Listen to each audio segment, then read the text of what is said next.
దీనికి ఎక్కువ ఎక్కువ ఇక్కడ 4 4 కాబట్టి మనం చేస్తాం 4 ఇక్కడ తీసుకోవాలి 1 2 3 4 ఇక్కడ ఎంతమా 2 ఇక్కడ ఎంతమా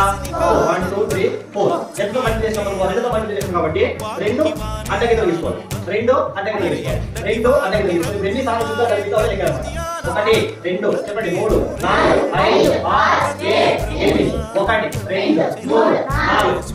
3 4 5 6 7 8 48 16 కి రెండు మూడు కొంచెం చేస్తే 80 లో ఓకే మళ్ళీ నెక్స్ట్ 1 2 3 4 5 6 7 8 8 మళ్ళీ ఇంకో కొంచెం ఏమైతుంది 9 ఎంత అవుతుంది 900